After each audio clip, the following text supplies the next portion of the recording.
Hello दोस्तों, कैसे हैं आप सब। उम्मीद है आप सब बढ़िया होंगे। दोस्तों, आज के इस वीडियो में हम मुगल साम्राज्य के बारे में रोमांचक जानकारी साझा करेंगे। आज हम खास तौर पर मुगल बादशाह शाहजहां और दो महत्वपूर्ण नवाबों के बारे में विस्तार से चर्चा करेंगे। यह वीडियो निश्चित रूप से इतिहास प्रेमियों के लिए बहुत दिलचस्प होगा। देर किस बात की, आइए शुरू करते हैं। इस वीडियो में हम निम्नलिखित विषयों पर चर्चा करेंगे। मुगल बादशाह शाहजहां का शासनकाल, उनकी उपलब्धियां और विरासत, दो महत्वपूर्ण नवाबों का योगदान, मुगल साम्राज्य के उस दौर की सामाजिक राजनीतिक स्थिति। मुझे उम्मीद है कि यह वीडियो आपको मुगल साम्राज्य के बारे में अधिक जानने में मदद करेगा। तो चलिए बिना किसी देरी के वीडियो शुरू करते हैं। यह वीडियो को लाइक करें, कमेंट करें और शेयर करें। के सपोर्ट के लिए धन्यवाद। मुगल साम्राज्य, हिंसा और कला का अद्भुत मिश्रण। मुगल साम्राज्य भारतीय उपमहाद्वीप के इतिहास में एक सुनहरे अध्याय की तरह चमकता है। 16वीं से 19वीं सदी के बीच फैला यह विशाल साम्राज्य अपनी सैन्य शक्ति, कलात्मक वैभव और धार्मिक सहिष्णुता, कुछ कालखंडों को छोड़कर, के लिए जाना जाता है। इस लेख में हम आपको मुगल साम्राज्य के गौरवशाली इतिहास, कलात्मक विरासत और उसके पतन के कारणों में ले चलते हैं। पर निर्वासित राजकुमार का उदय। मुगल साम्राज्य की नींव 1526 ईस्वी में जलालुद्दीन मोहम्मद बाबर नामक एक महत्वाकांक्षी शासक ने रखी थी। बाबर तेज खान और तैमूर लंग का वंशज था, जिसे मध्य एशिया से निर्वासित कर दिया गया था। अपनी सैन्य रणनीति और तोपखाने के कुशल इस्तेमाल के दम पर उसने 1526 में पानीपत के पहले युद्ध में दिल्ली के सुल्तान इब्राहिम लोदी को हराकर मुगल साम्राज्य की स्थापना की। हालांकि बाबर को अपना साम्राज्य मजबूत करने के लिए लगातार लड़ाइयां लड़नी पड़ी। हुमायूं, निर्वासन और वापसी। बाबर के बाद उसका बेटा हुमायूं गद्दी पर बैठा, मगर उसकी सत्ता को शेरशाह सूरी नामक एक शक्तिशाली शासक ने चुनौती दी। हुमायूं को निर्वासन में 15 साल बिताने पड़े। 1555 में वो वापस आया और दिल्ली को पुनः प्राप्त कर सका, अगर दुर्भाग्य से उसी साल सीढ़ियों से गिरने के कारण उसकी मृत्यु हो गई। पर विष्णु शासक और कला का संरक्षक अकबर, हुमायूं का बेटा, मुगल साम्राज्य के सबसे महान शासकों में से एक माना जाता है। इसने अपने शासनकाल 1556-1605 के दौरान साम्राज्य का व्यापक विस्तार किया। अकबर को उनकी धार्मिक सहिष्णुता के लिए भी जाना जाता है। इसने जजिया कर को समाप्त कर दिया, जो गैर मुस्लिमों पर लगाया जाता था। इसने दीन ए इलाही नामक एक नए धर्म की स्थापना का भी प्रयास किया, जिसका उद्देश्य हिंदू और मुस्लिम समुदायों के बीच सद्भाव लाना था। पर कला और संस्कृति का भी महान संरक्षक था। इसने फतेहपुर सीकरी नामक एक नया शहर बसाया और कई भव्य इमारतों का निर्माण करवाया। जहांगीर, कला और प्रेम का मिश्रण। अकबर के बाद उसका बेटा जहांगीर 1605-1627 गद्दी पर बैठा। जहांगीर के शासनकाल में साम्राज्य का विस्तार जारी रहा, पर वो प्रशासन में उतना सक्रिय नहीं था जितना उसका पिता था। वो अपनी रानी नूरजहां के लिए जाना जाता है, जिसका दरबार में काफी प्रभाव था। जहांगीर कला और चित्रकला का भी प्रेमी था। उसके शासनकाल में मुगल चित्रकला अपने चरम पर पहुंची। शाहजहां, वैभव का शिखर। जहांगीर के बाद उसका बेटा शाहजहां 1628-1658 गद्दी पर बैठा। शाहजहां के शासनकाल में मुगल साम्राज्य अपने वैभव के शिखर पर पहुंचा।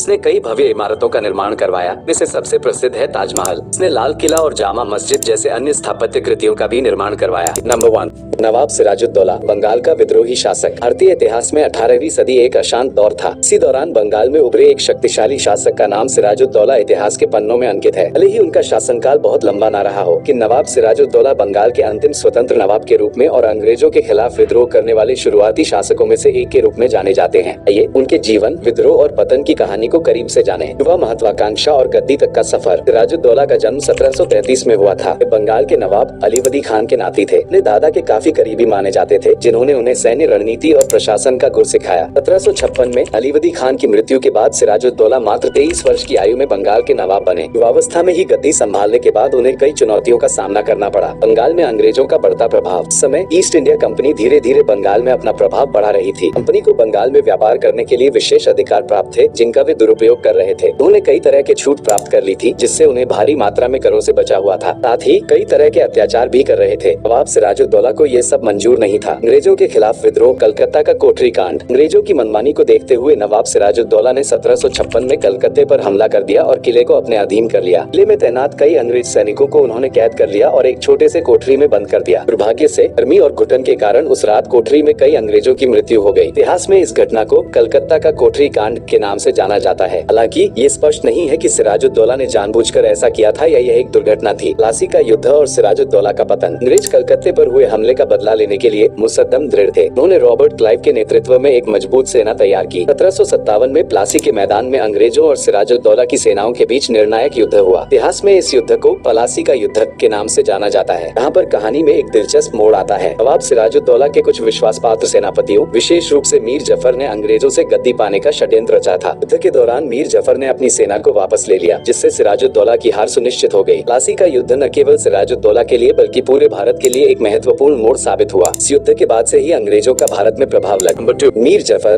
गद्दारी का पर्याय बन गया एक शख्स। भारतीय इतिहास के पन्नों में कुछ ऐसे नाम दर्ज हैं जिन्हें गद्दारी और देशद्रोह का पर्याय माना जाता है। इनमें से एक प्रमुख नाम है मीर जफर। 18वीं सदी में बंगाल के नवाब के रूप में मीर जफर प्लासी के युद्ध में अपनी ही मातृभूमि को धोखा देकर कुख्यात हो गए। ये उनके जीवन, महत्वाकांक्षा और उस फैसले की गहराई में जाएं, इसने भारतीय इतिहास का रुख मोड़ दिया। महत्वाकांक्षा से भरा सफर, सेनापति से नवाब बनने की जद्दोजहद। मीर जफर का जन्म 1703 में बंगाल में हुआ था। वो उस समय के बंगाल के नवाब अलीवर्दी खान के अधीन एक सेनापति थे। हालांकि मीर जफर एक महत्वाकांक्षी व्यक्ति थे। उनकी नजरें हमेशा से ही नवाबी की गद्दी पर थी और अलीवर्दी खान के उत्तराधिकारी सिराजुद्दौला से खुश नहीं थे। उन्हें लगता था कि सिराजुद्दौला उन पर पूरा भरोसा नहीं करते। अंग्रेजों से सांठगांठ के लिए किया गया गंभीर षड्यंत्र। 1756 में सिराजुद्दौला ने कलकत्ते पर कब्जा कर लिया और अंग्रेजों को हरा दिया तो अंग्रेजों को बंगाल में अपना प्रभाव कम होता हुआ दिखाई दिया। बदला लेने के लिए उन्होंने मीर जफर से संपर्क किया। मीर जफर ने इस मौके का फायदा उठाते हुए अंग्रेजों के साथ एक गुप्त समझौता किया। समझौते के तहत मीर जफर ने अंग्रेजों को सिराजुद्दौला के खिलाफ लड़ाई में मदद करने का वादा किया। बदले में अंग्रेजों ने उसे बंगाल का नया नवाब बनाने का आश्वासन दिया। 80 का युद्ध, गद्दारी का दाग और इतिहास का नया मोड़। 1757 में प्लासी के मैदान में सिराजुद्दौला और अंग्रेजों के बीच निर्णायक युद्ध हुआ। हालांकि सिराजुद्दौला की सेना संख्या में अधिक थी, फिर भी वे हार गए। इसकी एक बड़ी वजह मीर जफर की गद्दारी थी। युद्ध के दौरान मीर जफर ने अंग्रेजों से की गई सांठगांठ के अनुसार अपनी सेना को युद्ध से वापस ले लिया। सिराजुद्दौला की हार सुनिश्चित हो गई और मीर जफर को अंग्रेजों की मदद से बंगाल का नया नवाब बना दिया गया। गद्दारी का फल और मीर जफर का पछतावा। हालांकि मीर जफर को जल्द ही एहसास हो गया कि उसने कितनी बड़ी भूल की है। अंग्रेजों ने उसे एक कठपुतली शासक की तरह इस्तेमाल किया। उन्होंने बंगाल में लगातार अपना प्रभाव बढ़ाया और भारी मात्रा में धन इकट्ठा किया। मीर जफर को एहसास हुआ कि उसने बंगाल को अंग्रेजों के चंगुल में सौंप दिया है। इतिहास में मीर जफर की छवि। मीर जफर का नाम अब इतिहास में गद्दारी का पर्याय बन चुका है। के फैसले ने न केवल बंगाल बल्कि पूरे भारत के भविष्य को प्रभावित किया। अंग्रेजों का बंगाल में प्रभाव लगातार बढ़ता गया और अंततः उन्होंने पूरे भारत को अपना गुलाम बना लिया। मीर जफर की कहानी हमें ये सिखाती है कि सत्ता की लालच अंधा बना सकती है और देशद्रोह का दाग हमेशा इतिहास में अंकित रहता है। उम्मीद है यह वीडियो आपको भरपूर पसंद आया होगा और आप इसे खूब सारे लोगों के साथ शेयर करेंगे। के प्यार भरे समर्थन के लिए मैं आपका तहे दिल से शुक्रिया अदा करता हूँ। ये जानकारी पूर्ण वीडियो आपके लिए बहुत उपयोगी होगा। तब तक के लिए अपना ध्यान रखें और स्वस्थ रहें।